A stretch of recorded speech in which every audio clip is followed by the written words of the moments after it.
सभी उत्तर प्रदेश के BEd TET 2011 अचयनित भाई बहनों को सुनील यादव का प्रणाम नमस्कार। हम लोग आज एक बहुत ही महत्वपूर्ण उद्देश्य से लखनऊ से दिल्ली आए हुए हैं और हमको, चूँकि हम आपसे पहले ही बता चुके हैं, सभी को बता चुके हैं कि जो हमने हाई कोर्ट लखनऊ बेंच में रिट की थी वो माननीय सुप्रीम कोर्ट के वरिष्ठ अधिवक्ताओं की सलाह पर की थी और उनसे हम बराबर सलाह लेते रहते हैं समय समय पर, और वो हमको बुलाए कि नहीं आइए आपके बारे में देखते हैं क्या प्रोग्रेस है और आगे क्या रणनीति है। और कुछ उन्होंने फाइलिंग वगैरह हमारी जो वहाँ पे रिट थी लखनऊ में उसमें ऑर्डर वगैरह हुए हैं वो उन्होंने मंगवाए। तो इसका सिर्फ और सिर्फ ये कारण है कि जो हम आगे की लड़ाई चाहते हैं वो एक ऐसा पैनल लड़ाई लड़े जो हिंदुस्तान का ऐसा पैनल हो जो हमारी बात सुप्रीम कोर्ट में सुनाई करवा सके और हमारी बात को अच्छे से रख सके। उस पैनल को पूरा करने के लिए कि अधिवक्ताओं का वो पैनल हो जिससे हम अपनी बात को सुप्रीम कोर्ट में अच्छे से रख सकें, क्योंकि अन्याय तो हुआ है मित्रों, बहुत बड़ा अन्याय हुआ है हम लोगों के साथ में और हमारे सारे साथी आज जॉब में होते अगर अन्याय नहीं हुआ होता।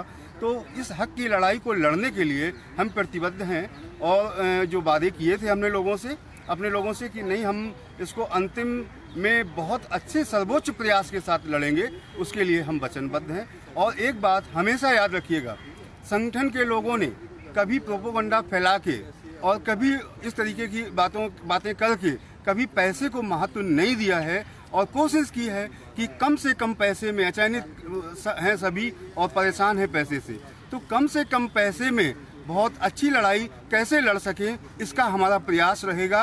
कहीं भी कोई देखिए बचा कोई नहीं है, इल्ज़ाम सबके ऊपर लगते हैं और मैं ये घोषित नहीं करता हूँ कि मैं बहुत ईमानदार हूँ और हमारे सारे लोग बहुत ईमानदार हैं, ये हम घोषित नहीं करते हैं ये, क्योंकि सारे वो बेईमान होते हैं जो परिणाम नहीं ला पाते हैं और अभी हमने कोई परिणाम नहीं दिया है तो हम ईमानदार कहाँ से हो गए। लेकिन हमारा ये वादा है आपसे कि जो लड़ाई हाई कोर्ट से शुरू हुई है और मिनिमम चार्जेस पे जो कम से कम पैसा लोगों का, चयनितों का लेके हम अच्छी लड़ाई लड़ सकें, उस वादे के साथ शुरू हुई थी, वही वादा सुप्रीम कोर्ट की लड़ाई में रहेगा।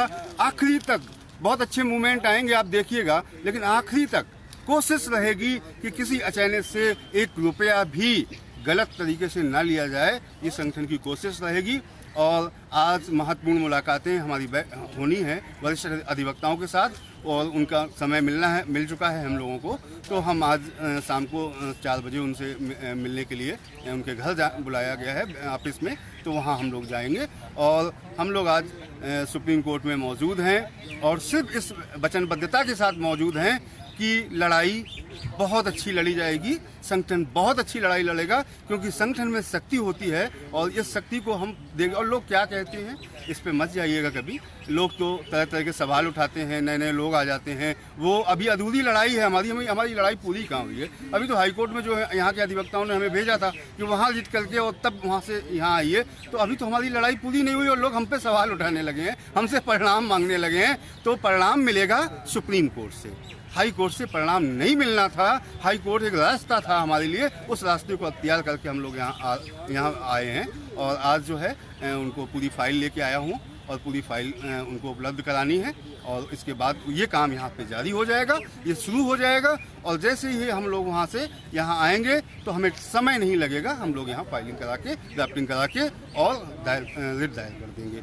हमारे साथ मिक्की भैया हैं, शांता सिंह मिक्की जी, जिनको आप जानते होंगे, बहुत अच्छे लेखक भी हैं और बीएड टेट 2011 के बहुत अच्छे संगठन के साथी हैं और ये दिल्ली में ही रहते हैं। पूरी बेचारे मदद करते हैं हम लोगों की। हमारे पास बहुत ऐसे भाई बहन हैं जो हम लोगों की मदद करते हैं, जब ज़रूरत पड़ती है, चाहे लखनऊ हो चाहे दिल्ली हो, हमारी मदद होती है और हम उनसे कहेंगे कि 2 शब्द वो भी अपील करें। सभी को मेरा प्रणाम। देखिए, लड़ाई कौन लड़ रहा है? और वो चयनित लड़ रहा है, शोषित लड़ रहा है, पीड़ित लड़ रहा है। करे तो करे क्या? अब उसके पास विकल्प एक ही है कि उसकी लड़ाई आगे कौन लड़ रहा है। और आज के तारीख में विकल्प बहुत मौजूद हो जाते हैं। मतलब क्या है? भटकाव की स्थिति है। तो ठहराव कहाँ मिलेगा? जहाँ आपका विश्वास होगा। विश्वास क्यों होगा? तो आपको लगेगा कि हमारी लड़ाई कोई ईमानदारी से लड़ रहा है, आपको ये विश्वास होगा कि आपकी लड़ाई कोई ईमानदारी से लड़ रहा है, पारदर्शिता से लड़ रहा है, मितव्ययिता से लड़ रहा है, कम से कम आपके खर्च में आपकी अच्छी पैरवी हो रही है, परिणाम भी आएगा। जब अच्छा पैरवी होगा तो परिणाम भी आएगा। तो आप इतने पढ़े लिखे हैं तो कम से कम इतना आपके पास विश्लेषण करने की क्षमता होगी ज़रूर कि आपको विश्वास किस पे करना है, किसके नेतृत्व में लड़ना है और आपके लिए बेहतर लड़ाई कौन लड़ेगा। तो आप खुद शोषित हैं, पीड़ित हैं, वंचित हैं, चयनित हैं, खुद समझिए। और हमारी जो लड़ाई है ईमानदारी के साथ, पारदर्शिता के साथ, मितव्ययिता के साथ है। अपील यही रहेगी कि आप हमारी लड़ाई को में साथ देके अपना भला करें, सभी लोगों का भला करें। धन्यवाद। मैं विजय यादव से अपील करूंगा वो आएँ और माननीय सुप्रीम कोर्ट के धरती से सभी अचयनितों को, सभी अचयनित भाई बहनों को सादर प्रणाम करता हूं। माननीय सुप्रीम कोर्ट के प्रांगण में इस उद्देश्य के साथ हम लोग उपस्थित हुए हैं कि जो पिछले 7 वर्षों की पीड़ा है वो किसी की अलग नहीं है। आप घर पे हैं लेकिन आपकी पीड़ा से हम जुड़े हुए हैं। जो दर्द लेके हम यहाँ पहुँचे हैं वही दर्द लेके आप रोज़ जी रहे हैं वहाँ पे। आपने इस लायक समझा है कि इस मुहिम को हम लोग आगे बढ़ाएं, तो आपके विश्वास को लेकर यहाँ तक आए हैं। और यहाँ आने का उद्देश्य साथियों सिर्फ इतना सा है कि हाई कोर्ट जब हम लोग दोबारा गए थे यहाँ सुप्रीम कोर्ट से वापस, तो यहाँ के जो वरिष्ठ अधिवक्ता हैं जिनसे हमारी बातचीत चल रही है, उन्होंने सिर्फ एक बात बोली थी कि आपकी रिव्यू खारिज हो गई, मॉडिफिकेशन खारिज हो गई, उसकी वजह क्या थी। हम लोगों ने कहा कि सर जज ने सुना नहीं। उन्होंने कहा नहीं, यहाँ के जज को जो करना था वो करके उन्होंने आपको भेज दिया। आपने सरकार से प्रयास किया, हम लोगों ने कहा बहुत सारे प्रयास किए। हमारे कितने साथी ऐसे थे जिन्होंने अपने शरीर पर लाठी खा खा के आपके आदेश के अनुपालन के लिए वहाँ प्रयास किया, लेकिन कुछ नहीं हुआ। फिर उन्होंने कहा आपने हाई कोर्ट में प्रयास किया इस ऑर्डर के लिए। हमने कहा कि वो भी किया। उन्होंने कहा कि उसका क्या है परिणाम आपके पास। हमने कहा वहाँ भी खारिज हो गया। तो उन्होंने कहा कि नहीं, ऐसे नहीं। जो बिंदु उन्होंने रेखांकित करके दिए हमको ऑर्डर से कि आप इस बिंदु पर वहाँ हाई कोर्ट में जाइए, वहाँ अगर आपको न्याय मिलता है तो बहुत अच्छा है, अगर नहीं मिलता है तो वो जो रिट वहाँ से खारिज होगी उसको लेके आप हमारे यहाँ आइए, फिर हम उसको फाइल करके फिर इस मामले को हम दोबारा रीओपन करवाएंगे। साथियों, बहुत से लोगों ने लड़ाइयाँ लड़ी। अगर मैं ये कह दूँ कि नहीं किसी ने ईमानदारी से लड़ी नहीं, तो ये उनकी मेहनत का, उनके पुरुषार्थ का, उनके धैर्य का, उनके संयम का अपमान होगा। मैं ये नहीं कहता किसी ने ईमानदारी से प्रयास नहीं किया। बहुत लोगों ने प्रयास किया लेकिन ईश्वर ने जो है उन्हें नाकामयाब कर दिया। कुछ ना कुछ कमी जरूर रही होगी। तो यहाँ आने का सिर्फ इतना उद्देश्य है कि किस ढंग से सीमित संसाधन में, जिससे हमारे बेरोजगार भाई जो 7 वर्षों से कई बार याची बन चुके हैं, कई बार उनसे रिव्यू के नाम पे, कई बार वेरिफिकेशन के नाम पे उनसे धन उगाही की गई, धन लिया गया जिसका समुचित उपयोग नहीं हो पाया। बड़े नामों पर भी हम लोग विचार कर रहे हैं, उनसे भी मुलाकात कर रहे हैं। और ऐसा पैनल भी हम लोग देख रहे हैं कि जो हमारा कम पैसे में पूरी मजबूती से हमारी पूरी पीड़ा रख सके ऑनरेबल सुप्रीम कोर्ट के पास, जज के सामने। तो हम लोग उसके लिए प्रयासरत हैं और यहाँ आने का सिर्फ यही उद्देश्य है कि उनसे मुलाकात करेंगे हम लोग। आज से कल तक सारी मुलाकातों का दौर चलेगा और जो बेहतर से बेहतर निकल के आएगा, जिस पैनल के साथ हमें उम्मीद दिखेगी कि आपके 7 वर्ष के सपने जो अधूरे रह गए उनको पूरा करने के लिए कुछ किया जा सकता है, तो उस अधिवक्ता पैनल के साथ हम लोग आगे बढ़ेंगे। और दूसरा उद्देश्य यहाँ आने का ये है कि सारी चीज़ें अभी से सॉर्ट आउट कर ली जाएँ कि कितना पैसे की ज़रूरत पड़ेगी और कितना पर हेड कितने सहयोग के साथ मिनिमम हम कैसे करें कि हमारे बेरोजगार भाइयों के ऊपर ज़्यादा वजन ना बढ़े, ज़्यादा उनको इकोनॉमिकल प्रॉब्लम ना हो। तो इसी उद्देश्य के साथ हम लोग आए हैं। आप सभी लोगों से निवेदन है कि धैर्य रखें और सिर्फ आर्थिक सहयोग की ज़रूरत नहीं है। आज की डेट में आपका जागरूक होना और सक्रिय होकर कम से कम सोशल मीडिया पे ऐसे लोगों का प्रतिकार करना भी अति आवश्यक है जो लोग करते कुछ नहीं है, सिर्फ टांग खिंचाई करते हैं, जिनको घर से निकलना नहीं है, लेकिन रास्ते में इसलिए बाधा डालनी है कि कहीं ऐसा ना हो कि श्रेय इनको मिल जाए। उनको बेरोजगार रहना मंजूर है लेकिन सरकार की खिलाफत करना नहीं मंजूर है। उनको गलत को गलत कहना मंजूर नहीं है, उनको बेरोजगार रहना मंजूर है। आपको ऐसे लोगों की खिलाफत करनी शुरू कर देनी चाहिए।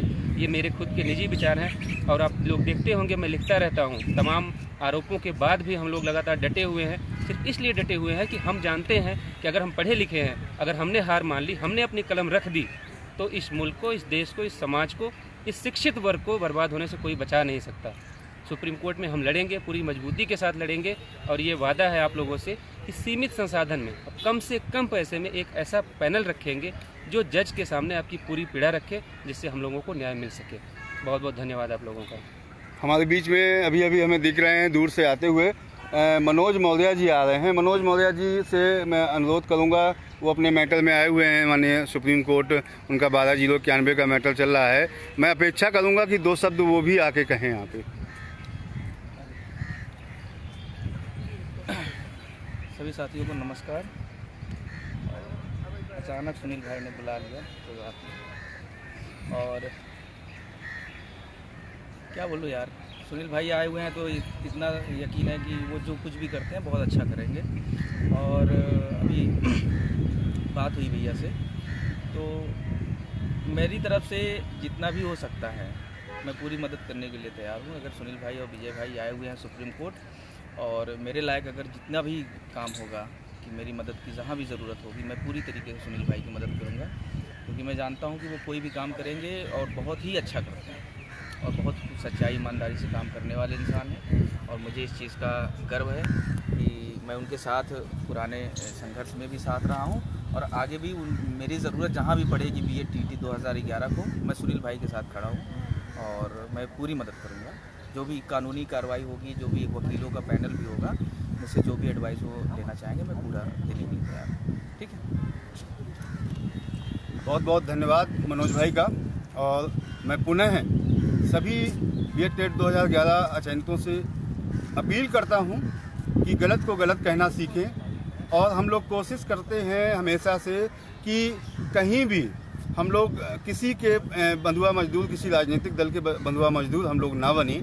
और हम कोशिश करते हैं कि हम सभी का, जो हमारे साथ नहीं है और जो हमारे साथ विगत 8 वर्षों में उत्पीड़न किए हैं, वो हमारे कोई सगे नहीं है। चाहे वो सपा हो, बसपा हो, कांग्रेस हो, बीजेपी हो, कोई भी हमारा सगा कोई नहीं है। जब कोई सगा नहीं है तो हम किसी के बंधुआ मजदूर गुलाम नहीं हैं। हम स्वतंत्र होके कम से कम जो गलत लोगों की गलत नीतियां हैं उनका विरोध करना सीखें। वही मैं करता हूं, मेरे संगठन के लोग करते हैं। लोगों को बुरा लग जाता है कि फला आदमी की गुलामी क्यों नहीं कर रहे, फला पार्टी गुलामी क्यों नहीं कर रहा। हम गुलामी किसी की नहीं कर रहे और ना करेंगे आगे।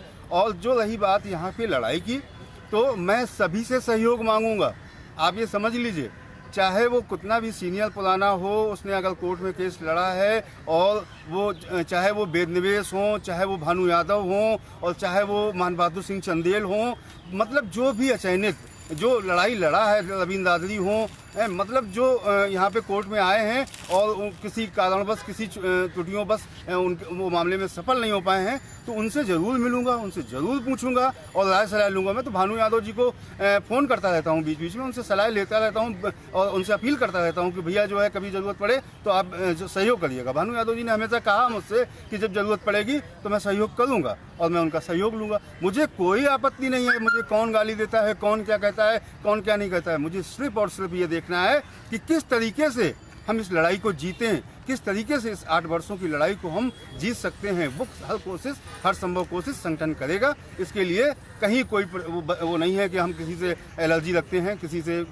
हमें बात नहीं करनी है। हम सभी से बात करेंगे, क्योंकि अब जो मुद्दा है वो यही है कि संयुक्त रूप से एक बहुत ठोस, बहुत कठिन, बहुत बड़ी लड़ाई हम लोग लड़ने जा रहे हैं और इसके लिए हम वचनबद्ध थे और आगे अच्छी लड़ाई लड़ेंगे, इसके लिए वचनबद्ध हैं।